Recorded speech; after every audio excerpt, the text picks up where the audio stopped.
Olá, vamos de novo aqui para o nosso podcast do Podcast Ímpar, né, do Instituto Ímpar.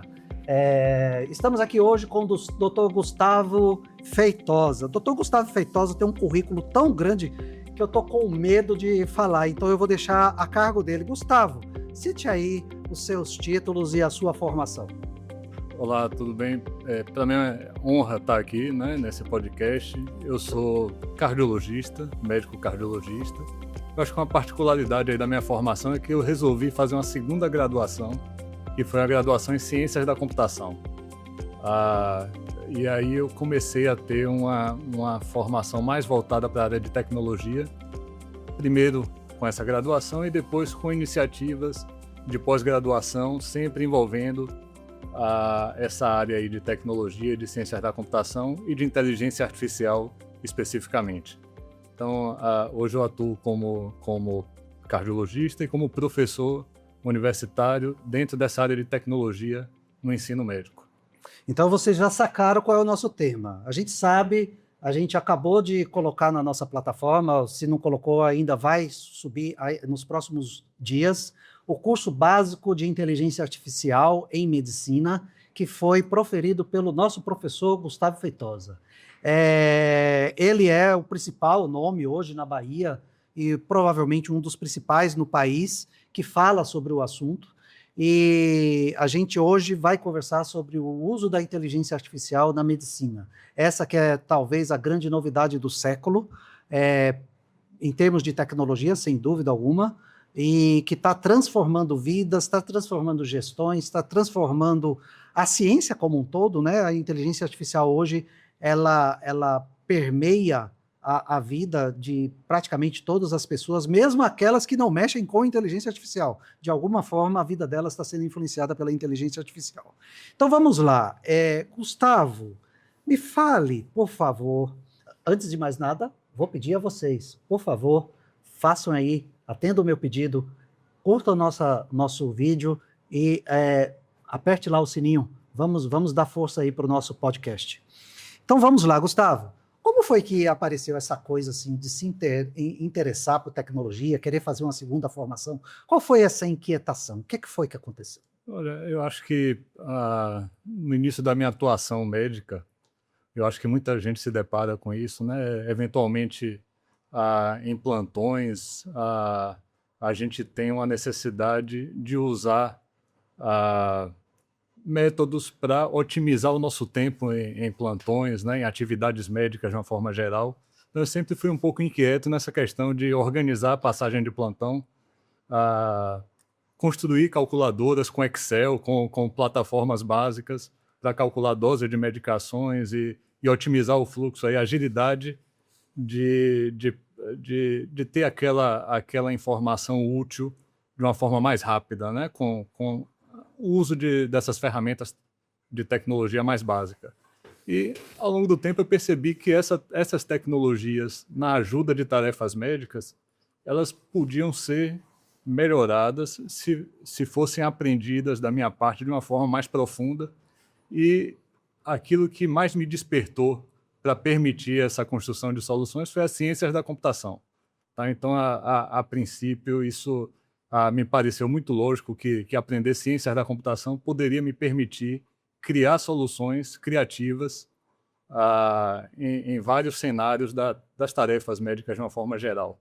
Dentro do plantão, mas dentro da própria assistência de consultório, dentro da própria parte de educação médica. Acho que esse foi o grande motivo. Eu vou lhe confessar uma coisa.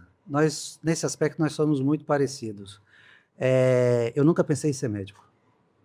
A medicina foi um acidente, meio que um acidente, não diria um acidente, mas uma coisa não prevista na minha vida.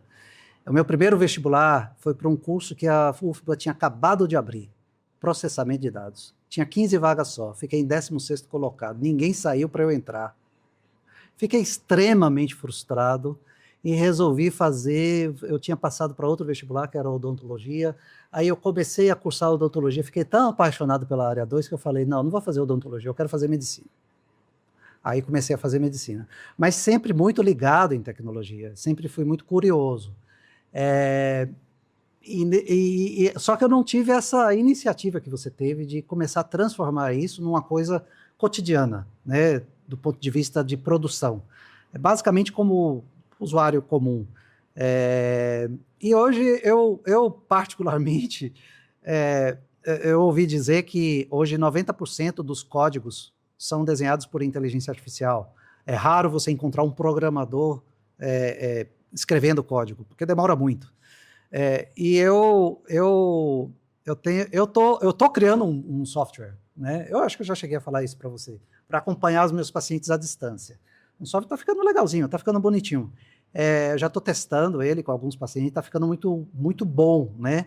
É incrível como a inteligência artificial conseguiu abreviar isso. Se antes eu precisava, eu cheguei a aprender aprendi uma linguagem de computação, a linguagem Pascal, há muitos anos, não sei nem se existe ainda.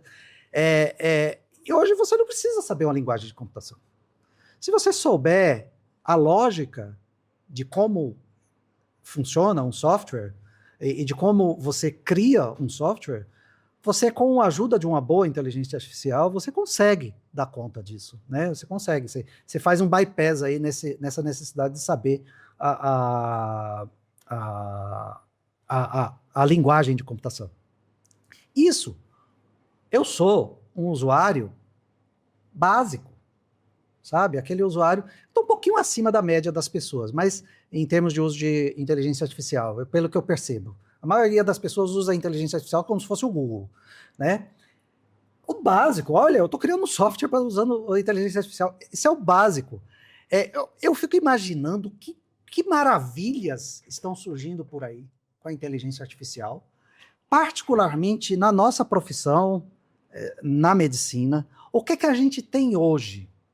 O que já temos de concreto e o que está no pipeline, ou seja, o que está para sair aí que vai praticamente revolucionar a medicina? Eu acredito que tenha muitas coisas. Diga para a gente, Gustavo.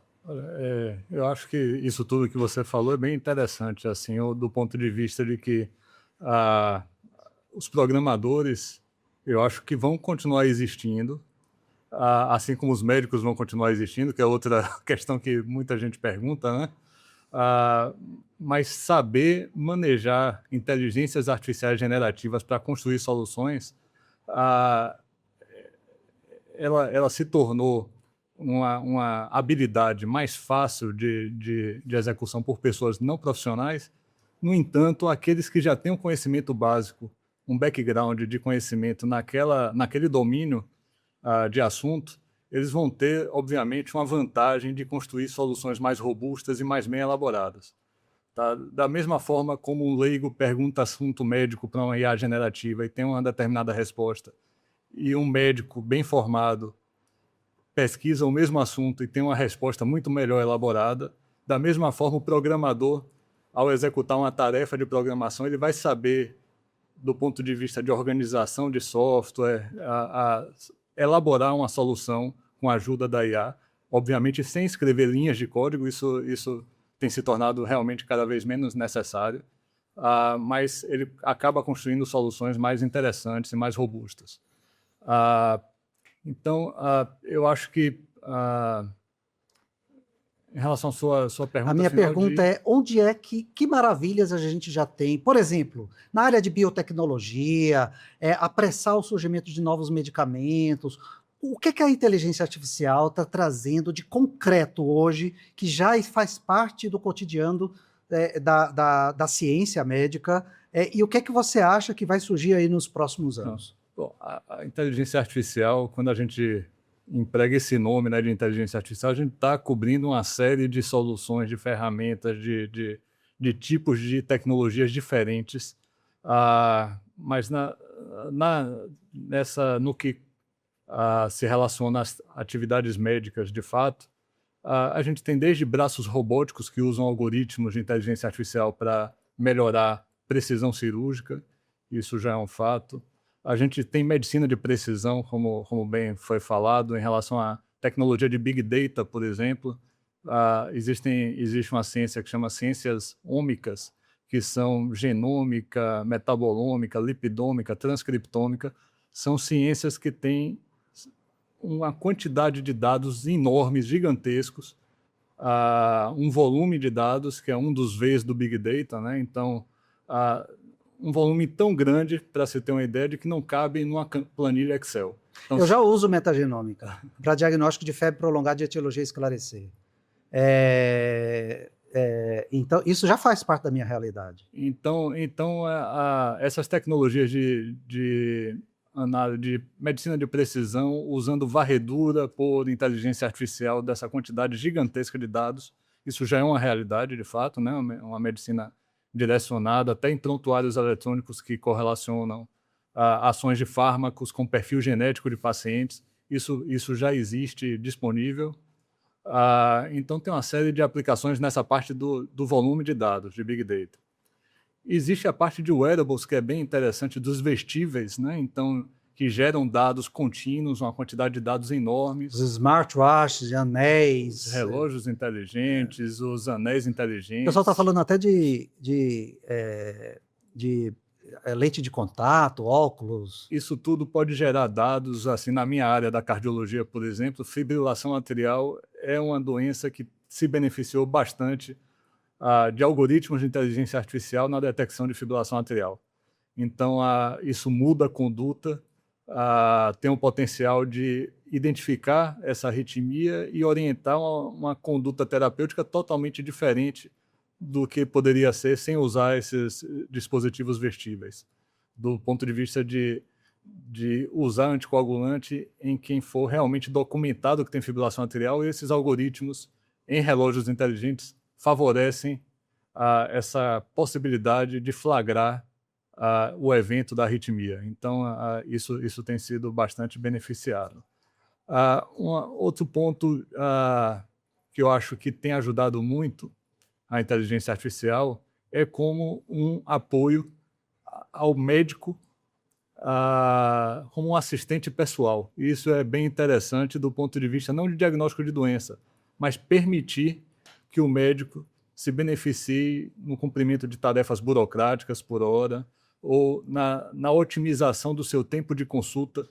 Então, ele consegue focar a sua atenção em atender o paciente com empatia e perder menos tempo anotando o resultado de exame. Perder menos tempo anotando o resultado de exames, fazendo tarefas burocráticas, preenchendo papéis. Então, isso tudo os algoritmos têm beneficiado e já é uma realidade atual usar recursos com IA para se beneficiar dessa tarefa. Acho que, e sem falar, então, das imagens, dos exames de imagem, né? Então, quando a gente fala de IA preditiva, a gente sabe que tem vários algoritmos de inteligência artificial já embarcados em equipamentos de imagem que conseguem sinalizar alguma situação crítica. Então, por exemplo, existem clínicas que têm uma IA embarcada em aparelhos de tomografia e o paciente, ao finalizar a aquisição de imagens, já acende uma luz de alerta se tem uma imagem de embolia pulmonar. Então, o que antes demoraria 1 dia, 2 dias nas clínicas que não são hospitais, para o radiologista avaliar a imagem e detectar, no momento atual, alguns aparelhos já detectam e já sinalizam e podem fazer... Deixa eu fazer uma pergunta para você. Sim. Se é uma coisa que a máquina consegue fazer, talvez muito melhor do que a maior parte dos seres humanos, ou qualquer ser humano, é identificar padrões. Né? Padrão. E tem 2 áreas, e talvez mais de 2, da medicina que lida diretamente com imagem com padrão. O patologista, na hora que ele está ali com a lâmina, e o radiologista que está ali examinando a imagem, enfim, de qualquer exame radiológico, ressonância, enfim. Você acha que, particularmente para essas 2 especialidades, a inteligência artificial é uma ameaça do ponto de vista de empregabilidade, de manutenção desses profissionais no mercado? Porque, assim, vamos fazer um paralelo. Antes do surgimento da popularização da inteligência artificial, existe um programa da IBM chamado Watson. O Watson, nos Estados Unidos, ele conseguiu praticamente substituir todos os advogados. Então, ele conseguia preparar uma peça de direito com 90% de acerto, enquanto que os melhores advogados, em comparação com ele, acertavam 70%. Então, o que aconteceu? Grandes escritórios de advocacia, que tinha 40 advogados, ficaram com 4, 5, porque o Watson fazia as peças, os 4, 5 ficaram lá, só fazia ratificar, dizer que estava correto ou não. Você imagina que algo parecido vai acontecer com os nossos colegas que lidam com padrões de imagem? Essa é uma previsão difícil de cravar assim, com uma certeza grande. Já se foi falado 10 anos atrás de que estavam ameaçados os radiologistas, e de lá para cá houve um aumento da demanda por radiologistas, mesmo depois dessa sinalização inicial. Mas, assim, se a gente pensar que daqui a 30 anos quase nenhuma profissão vai ser do mesmo jeito e vai ter a mesma empregabilidade que se tem hoje, talvez os radiologistas e os patologistas sejam aqueles que sejam influenciados mais precocemente. Eu tenho essa impressão em relação à capacidade das máquinas identificarem padrões de imagens. Talvez haja um desvio, como isso é feito na prática, de se formar radiologistas com maior expertise em intervenção ou em algumas habilidades que sejam mais difíceis de serem contornadas por máquinas, né? Então, talvez haja algum desvio. Intervencionismo, né? O radiologista que usa catéteres e tal, enfim. Perfeito. Então, acho que puramente por analisar imagem, talvez essa abordagem única seja um pouco mais... dependa de menos pessoas para validar aquilo que a máquina vai fazer num lote, numa quantidade grande de exemplares. Entendi. Tá. Mas assim, o que... Porque a inteligência artificial, ela é disruptiva demais. E a quantidade de variáveis que surgem aí no futuro praticamente inviabiliza qualquer previsão do que vai acontecer. Eu me lembro que tem quase um ano saiu o relatório de uma agência de rating, essas agências que preveem como o mercado vai ser, e esse relatório, ela dizia o seguinte, que até 2000, isso foi ano passado, até 2028, ou seja, amanhã, né? 2028 é amanhã, né? Vamos combinar. A inteligência artificial ia substituir tantos empregos que, olha, essa agência não é uma agência qualquer, tanto que a opinião dela deu um baque nas bolsas do mundo inteiro, tá? A inteligência artificial ia substituir tantos empregos, até meados de 2028, que ia faltar empregados para comprar os produtos que a própria indústria produzia com a inteligência artificial. Ou seja, colapso econômico mundial ia acontecer.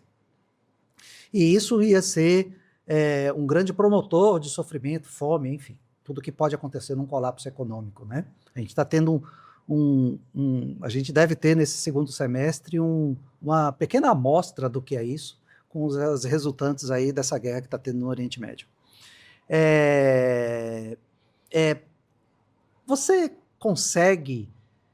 concorda com isso? Você acha que isso realmente tem... Eu sei que você é médico, o nosso papo é sobre IA e medicina, mas como a IA tem um impacto na vida de tantas pessoas, e como eu sempre costumo dizer, o nosso podcast, a despeito de ser direcionado para profissionais de saúde, ele também interessa muito, o que a gente fala, interessa muito ao público leigo, e sobre essa pergunta na população mundial.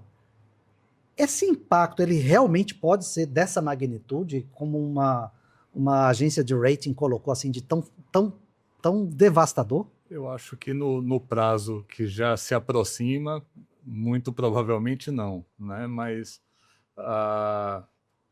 já é um alento, não é em 2028, é 2029.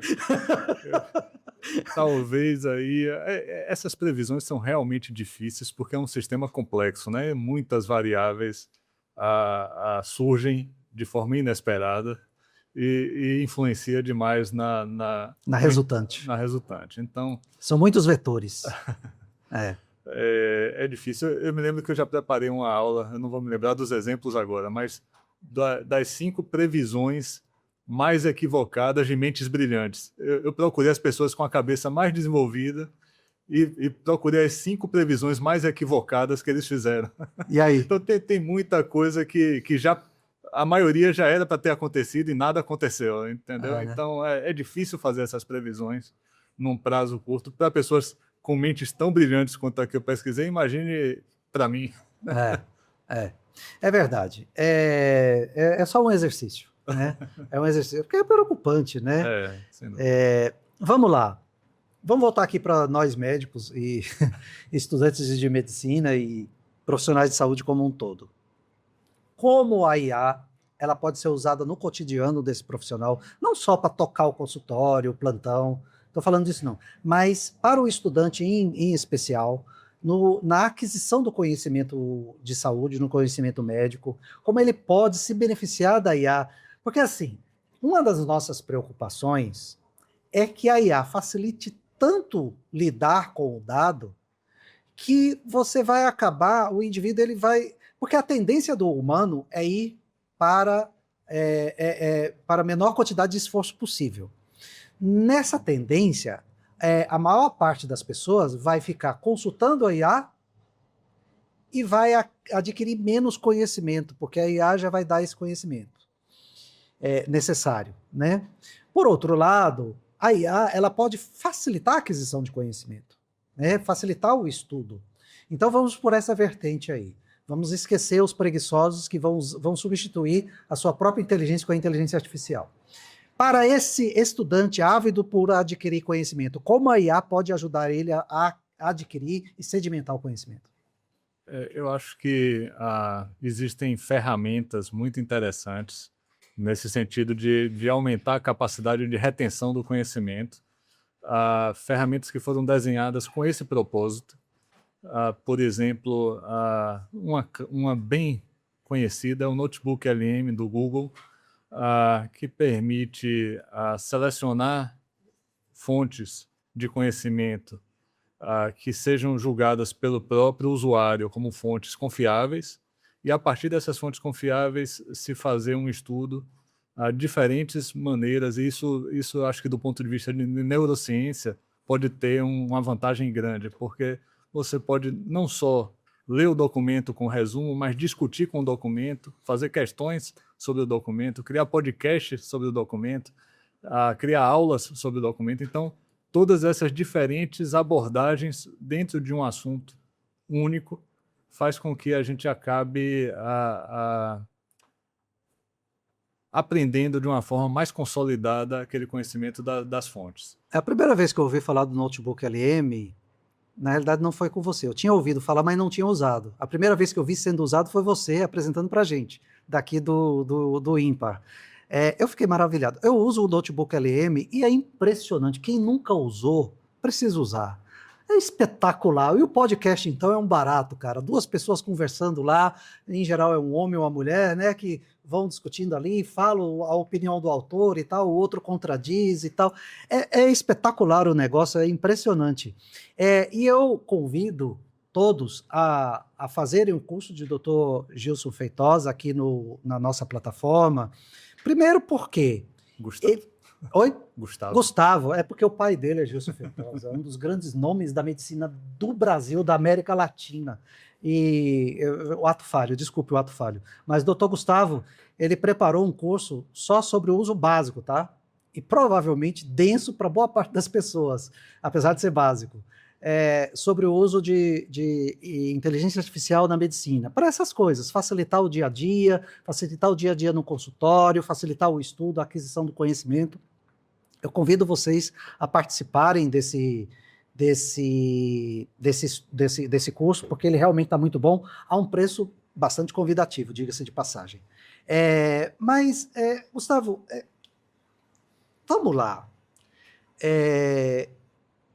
Eu gosto, como eu disse para você, eu sou bastante ligado em tecnologia, gosto de ouvir falar disso, e eu estava comentando com você um pouquinho antes da gente começar, eu estava vendo um podcast também de um cara que foi classificado como uma das 10 maiores mentes do planeta capazes de mudar o destino da humanidade. E parece que essa previsão está sendo concretizada, diga-se de passagem, porque Miguel Nicoleles, que é um brasileiro, um pernambucano é paraibano, eu não sei, ele é aqui do Nordeste, e ele hoje é professor, tem 40 anos que ele mora nos Estados Unidos, ele é um neurocientista, e ele critica muito essa questão de, inclusive o nome inteligência artificial, porque ele chama aquilo de análise multivariada, estatística, né? Ou seja, a inteligência artificial, inteligência é um termo complexo demais, é um termo, eu consideraria a definição de inteligência uma coisa tão difícil quanto definir um conceito primitivo, por exemplo, na matemática,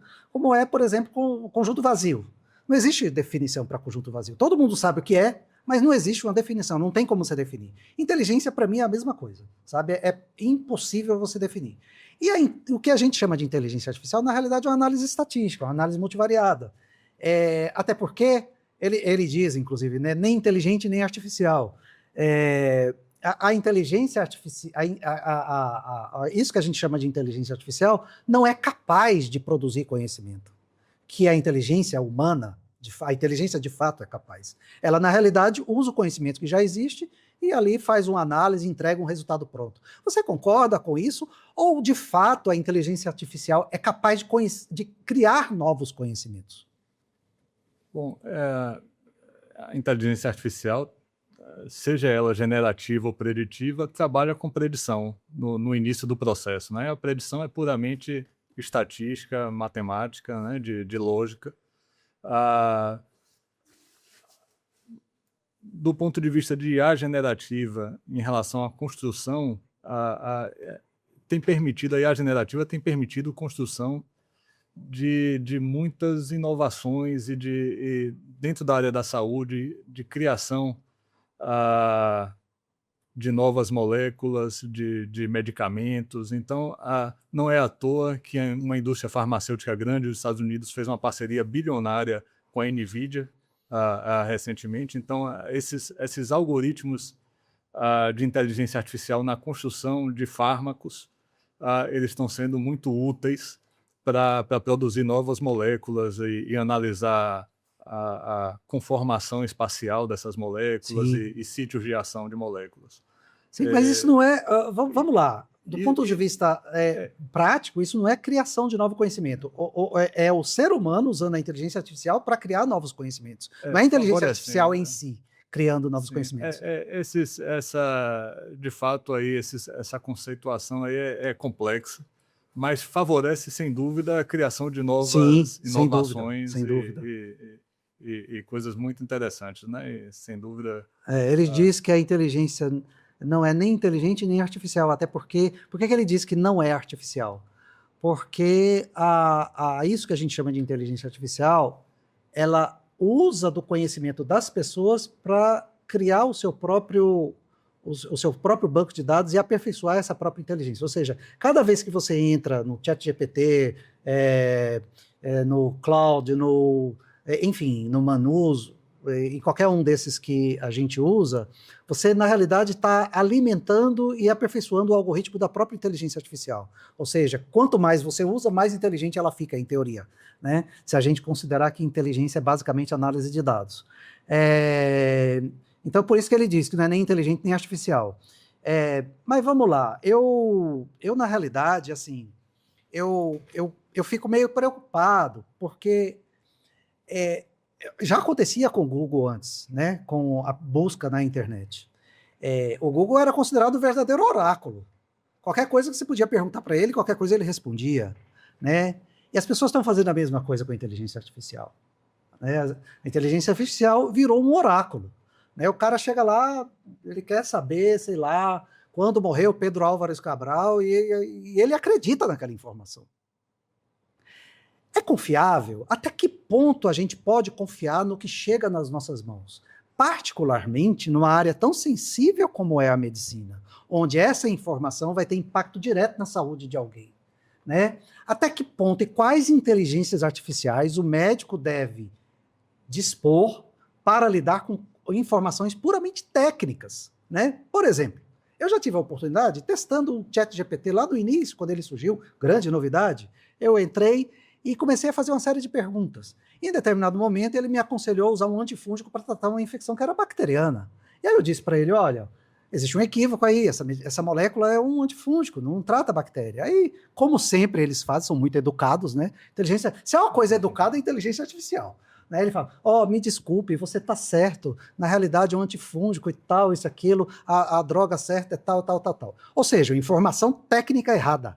Se eu usasse aquilo para tratar o meu paciente, eu prejudicaria o meu paciente. Até que ponto eu posso, na prática médica, ou seja, junto ao paciente, usar a inteligência artificial com segurança para não ter erros técnicos?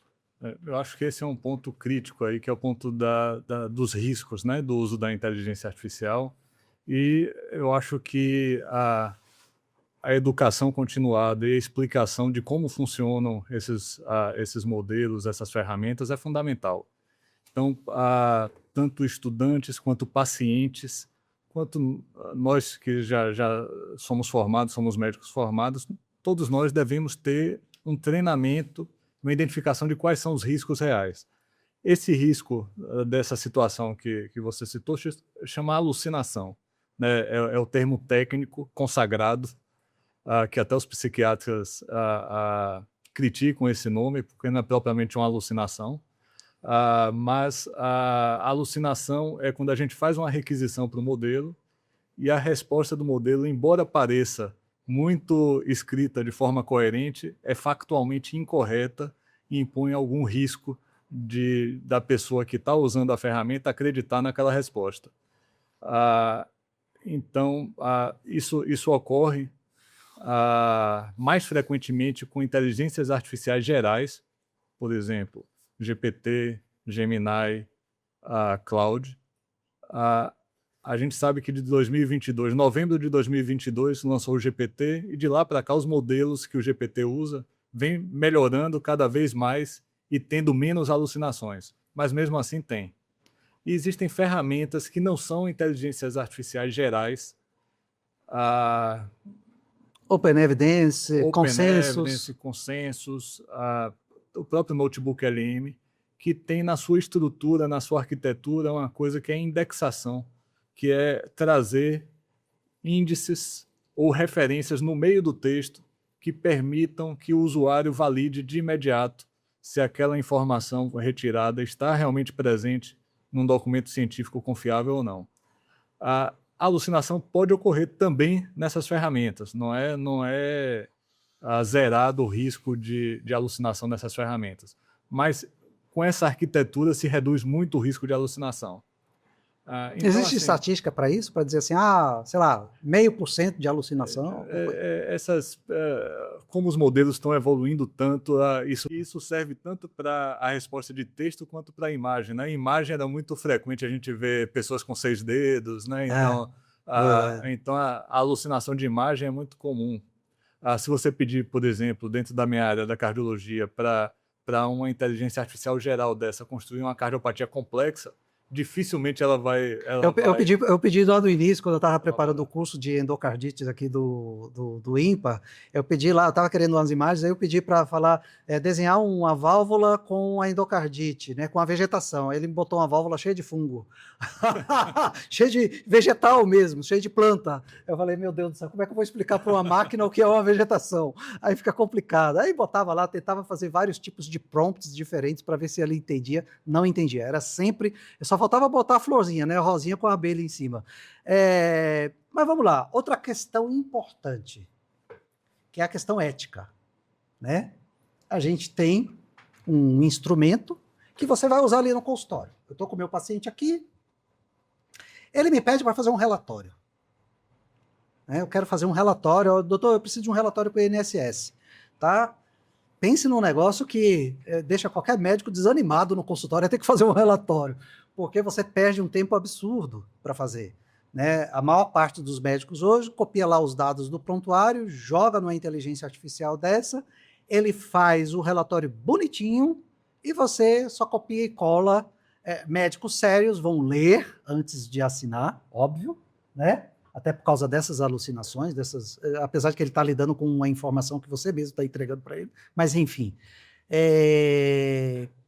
Até que ponto vai a ética e quais são os limites éticos na prática médica para o uso de inteligência artificial? Em fevereiro de 2026 foi publicado, né, uma resolução do Conselho Federal de Medicina sobre o uso de inteligência artificial na área médica, abordando três personagens, né, o paciente, o médico e as instituições. Então, falando de direitos e deveres de cada um desses três personagens. O médico que usa inteligência artificial, ele deve avisar o paciente que está usando inteligência artificial e deve ter um consentimento para usar a inteligência artificial e o propósito, escrito qual o propósito do uso da inteligência artificial. Foi dado 180 dias para que as instituições se adaptem, né? Então, a partir de fevereiro de 2026, 180 dias, mas é preciso ter essa comunicação. Existe um estudo que foi feito nos Estados Unidos no ano passado, em 2025, que mostrou que 40% dos pacientes que eram atendidos em consultórios com o uso de inteligência artificial não sabiam que estava sendo usada essa ferramenta. Então, Complicado, hein, cara? Isso é complicado, isso vai de encontro ao que é proposto aí pelo Conselho Federal de Medicina, que recomenda fortemente, na verdade, determina que seja feito, então, esse consentimento escrito, assinado, para o uso de ferramentas. Assinado como se todo mundo usa prontuário eletrônico? Existem várias necessidades de arrumação de muitas coisas que estão surgindo. Só se você tiver uma tela tátil, o paciente assinar ali no prontuário eletrônico, né? Não sei, alguma coisa desse tipo. Recomenda-se que não seja uma gravação de voz. Há uma recomendação contrária, é que seja uma gravação de voz autorizando. Eu já vi algumas emergências onde isso acontece. Está ali a inteligência artificial ouvindo a conversa toda entre o médico e o paciente, e o médico fala, eu estou usando a inteligência artificial, a senhora autoriza? Autorizo. E fica lá, é o que eles usam como documento. É aquela gravação de voz. Então, a recomendação é que não use. É recomendação ou proibição? Há uma recomendação contrária. Eu acho que isso vai ser melhor amarrado ao longo do processo. Entendi. Não tem... Entendi. Mas essa resolução vale a pena conferir. Ela está disponível abertamente aí na internet. É o CFM, né? CFM de fevereiro de 2026. Inteligência Artificial na Medicina. Ok. Então, isso é um texto bem interessante. Beleza. Sou eu. Eu conheço... É engraçado que tecnologia é uma coisa interessante, né? Tem gente que ama. É o caso de nós dois. Tem gente que tem uma verdadeira ojeriza. Quando fala assim, qualquer coisa diferente de WhatsApp, uma rede social, qualquer coisa diferente de WhatsApp, ele já começa... O WhatsApp já foi uma luta para usar. Já foi uma luta para usar. Tem gente que tem uma resistência, né? Você fala de fazer uma busca no Google, o cara já se treme todo. E são pessoas que não são limitadas para outras coisas, né? Grandes médicos, mas quando fala da tecnologia, ele tem aquela parede, né, que separa o indivíduo. Bem, seja uma pessoa dessa, ou mesmo uma pessoa que tem alguma facilidade, não tem resistência, ele quer... Hoje, não, eu não estou usando inteligência artificial, eu gostaria de usar igual o Adriano está fazendo aí, talvez criar um softwarezinho e tal, isso, aquilo, papapá, ou mesmo no consultório ali para fazer um relatório e tal, facilitar a minha vida, anotar o resultado de exames, beleza. Ler um PDF e entregar o resultado do exame ali, né? É lícito. Aliás, dentro do ponto de vista ético, você pode jogar o PDF do paciente com... PDF tem o nome do paciente, identificação. Você pode fazer o upload para um chat GPT da vida e pedir para ele entregar mastigadinho toda a anotação dos resultados dos exames? Não, do ponto de vista de recomendação para o uso do GPT aberto, não deve compartilhar dados sensíveis. Então, não deve ter nome de paciente, CPF, isso tudo não deve ser compartilhado em nuvem no chat GPT gratuito ou pago, o que seja. Algumas instituições maiores conseguem fazer um contrato com a OpenAI e colocar uma linguagem, uma LLM, um ChatGPT dentro da própria instituição, no servidor da instituição. Entendi. E aí O dado fica ali. O dado fica ali. E aí isso permite compartilhar dado sensível. Tá? Então, o GPT aberto de uso individual. Com o servidor lá nos Estados Unidos não pode. Interessante que Estados Unidos não, é na Irlanda, né? Não sei, o servidor deles. Sim, interessante que hoje eu criei uma solução nesse sentido de PDF de exames de pacientes. Eu criei uma forma de anonimizar o exame completo no meu computador, sem compartilhar nada. E, uma vez anonimizado, eu uso aí o GPT só com os dados de valores de exames de laboratório. Então, isso, uma vez anonimizado, é possível utilizar o GPT para arrumar os valores da forma que se entender. Vocês estão vendo que vocês não estão falando com qualquer um, né? Doutor Gustavo, ele tem uma habilidade, uma facilidade com essas coisas impressionante. E falando disso, Gustavo, o cara que hoje, o estudante de medicina, o médico que ainda não lida direito com a inteligência artificial, se ele quiser começar, por onde ele deve começar? Qual é o melhor caminho? O caminho mais seguro e o caminho mais fácil para ele conseguir entender e eventualmente usar isso na sua rotina a ponto de facilitar a sua vida? Acho que o primeiro passo é o curso do ímpar, né? Eu concordo. Eu concordo. Como eu disse, é um curso básico, mas denso, de qualquer forma. Eu assisti boa parte das aulas, não é um curso básico, não. Vai falar, obviamente, das principais referências de inteligência artificial, mas tem uma série de jogadas assim, muito interessantes que Gustavo ensina, que é muito importante para a gente. Enfim, eu aconselho sim, esse é um bom começo. Mas vamos lá. Ainda, vamos supor que o cara achou caro o curso, não quer entrar. Qual é o caminho que ele pode fazer?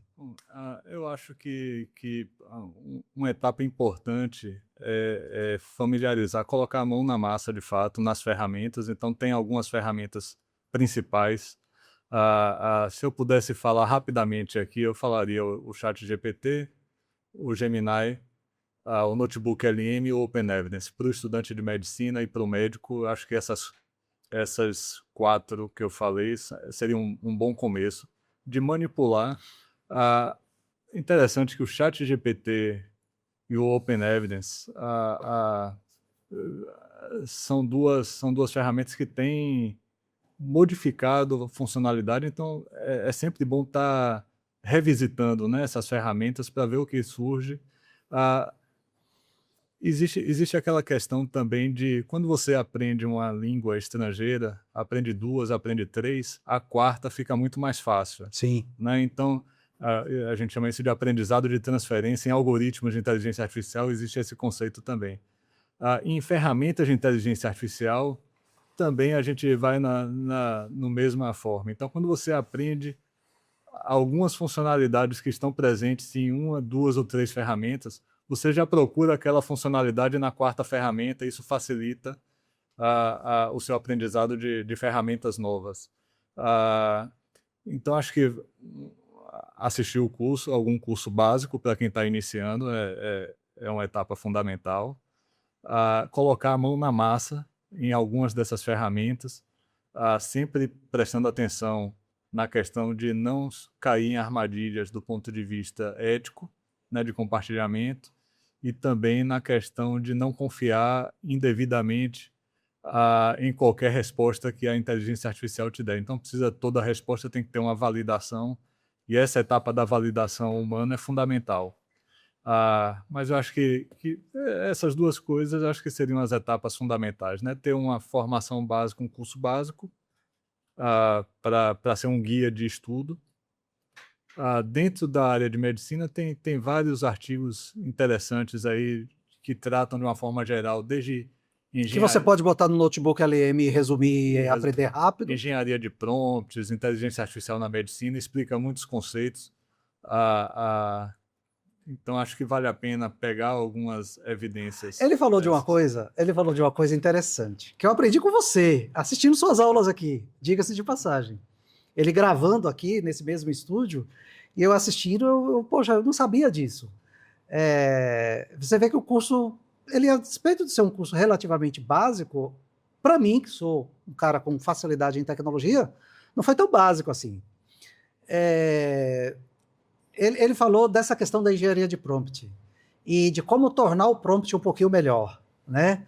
O prompt, para quem não sabe, é a pergunta que você faz para a inteligência artificial. Resumidamente é isso, tá? É o que você escreve lá para acionar a inteligência artificial para te dar uma resposta. Beleza? Pronto, isso é o prompt. Muita gente não conhece essa linguagem, né? É uma linguagem estranha para muitas pessoas.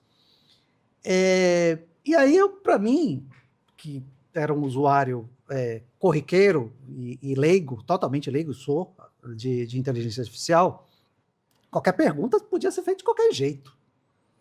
E a inteligência que lute para me dar a resposta. Como a gente pode? Quais são os conceitos básicos para você melhorar o prompt, para que você colhe o melhor possível da inteligência artificial? Então, essa é uma área que é bem estudada, bem interessante, assim, que melhora muito a performance da sua interação, né, com essas inteligências artificiais. Então, a gente criou no nosso curso um framework, né, que é um mnemônico, com o nome do curso, ímpar, para facilitar. Então, I de identidade, tá? Você pede para que aquela IA generativa atue com alguma personalidade, então, um revisor de um periódico de respeito, por exemplo, então, atue como... Eu uso demais isso, é impressionante como muda a resposta. A elaboração, as palavras usadas são diferentes e vai dentro do propósito que você pretende naquela resposta. Então, I, então, de identidade. N de nexo, que é o contexto. Quanto mais contexto você der na elaboração do seu prompt inicial, melhor vai ser a qualidade da resposta e dentro daquilo que você quer. Então, N de nexo. Por exemplo, o que você chama assim, de contexto aí? Por exemplo, se eu estiver pedindo para entender melhor como o Excel funciona no meu computador. Eu quero alguma funcionalidade do Excel, como é que eu crio uma fórmula em uma célula do Excel? Se eu disser qual é a versão do meu computador, a versão do Excel que eu estou usando, ele tiver esse contexto de algumas informações, sim. Ele vai te dar uma resposta muito mais fidedigna. Entendi. Então, quanto mais contexto ele tiver acerca daquele problema que você está trazendo, mais vai ser certeira a resposta final. Certo. Então, passamos do N. O N. O P de propósito, o motivo final pelo qual você quer aquela construção. Então, essa fórmula deve ser para calcular o desvio padrão dos dados presentes da célula C3 a C15. Então, o P é o propósito. O A de apresentação. A apresentação é o formato com que ele deve escrever a resposta.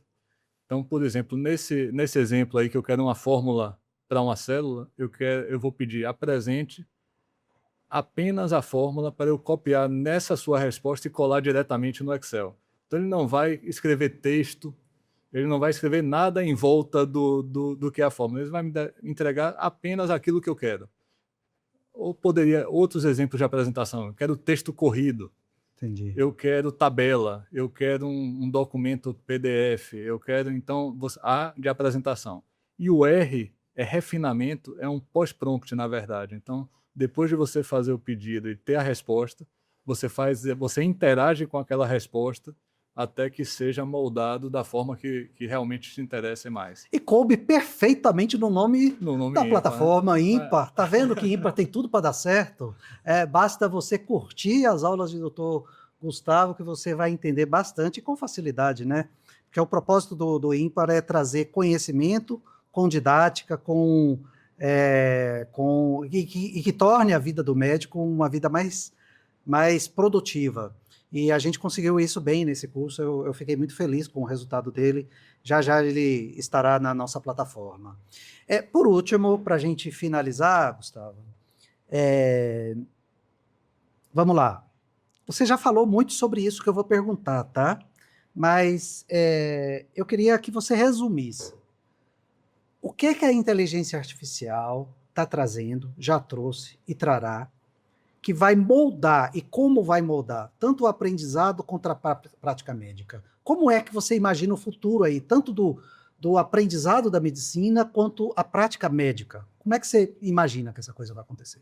Bom, eu imagino que são várias vertentes, né, como eu falei, mas a capacidade de predição de risco de doenças, a capacidade de criação de novas moléculas, de medicina de precisão, isso tudo vai crescendo de uma forma muito veloz.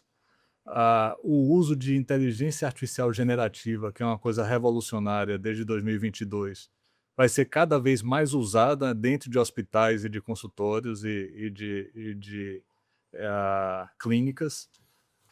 E eu imagino que o médico precisa, para se manter atualizado e se manter criticamente capaz de analisar com coerência e com ética os resultados trazidos pela inteligência artificial, ele precisa fazer um treinamento continuado, uma educação continuada dentro desse assunto que é a inteligência artificial na saúde. Eu acho que o esforço de educação continuada em inteligência artificial será um esforço crescente e quem, por esse motivo também, quem sair primeiro a pegar um entendimento básico dessas metodologias, desses métodos, vai ter uma vantagem competitiva durante o crescimento O negócio é rápido desse demais, cenário. tanto que na elaboração do nosso curso, eu estava falando para você, rapaz, você precisa entregar essa última aula logo. Gustavo estava extremamente ocupado com vários congressos e tal. Precisa entregar esse negócio logo, porque daqui a pouco seu curso já não vale mais nada, já vai surgir tanta coisa nova que a gente. O curso de eletrocardiograma, o eletrocardiograma de hoje, daqui a 30 anos, vai ser o mesmo. Então ele vai precisar ser regravado. Mas o curso de IA, a gente pretende que ele seja atualizado de tempos em tempos, para que a gente sempre esteja na crista da onda e vocês tenham um produto de muito boa qualidade. Enfim, deixo a você o microfone para você trazer mensagem aí para o público médico, público de saúde, aconselhar aí como lidar com isso na sua rotina, enfim. O que é que você tem para dizer para esse povo que está te assistindo? Bom, eu queria primeiro agradecer, né, a oportunidade aqui de conversar com vocês. Eu acho que é importante a questão do letramento em inteligência artificial, em medicina digital, um entendimento dos riscos éticos e os riscos de vieses que esses algoritmos de inteligência artificial podem trazer, porque no final das contas,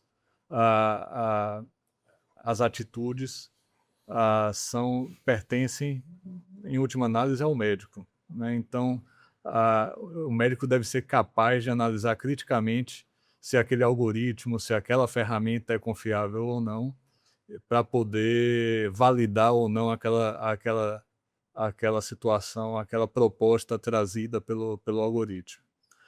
Então, esse letramento, esse entendimento de como funcionam os algoritmos, dos riscos de vieses, é um entendimento importante. Vale muito a pena procurar canais de atualização, e aí o IMPA é um canal ótimo nesse sentido, de se atualizar no que tem de mais recente em assuntos muito importantes. Então, essa atualização é uma atualização extremamente necessária nesse assunto de inteligência artificial e medicina digital, para um entendimento do cenário que está se desenhando na saúde em todas as esferas, né? De gestão, de assistência, de educação médica. Todas essas esferas estão mergulhando aí em soluções com inteligência artificial, e essa compreensão, eu acho que na medicina moderna é fundamental para esse entendimento adequado aí da comunidade médica. Perfeito, perfeito. Então, como eu disse a vocês, nosso podcast precisa aí da contribuição de vocês, aperte o sininho, curta nosso papo, façam perguntas, né? Importante fazer perguntas. Eu tenho certeza que, uma vez vocês fazendo perguntas, o Dr. Gustavo vai ter o maior prazer em responder, como todos os nossos os nossos entrevistados. Eu acho que dá para a gente interagir, fazer bastante pergunta aí. É um tema absolutamente novo, certamente muita gente tem curiosidade. Eu tenho milhares. Se eu fosse conversar com o Gustavo aqui a perder de vista, a gente não ia sair daqui de hoje, né? Mas infelizmente nosso tempo é limitado. Muito obrigado, Gustavo. Espero te ver aqui outras vezes, dando aula e entrevistas. Eu que agradeço. Valeu, um abraço. Até mais.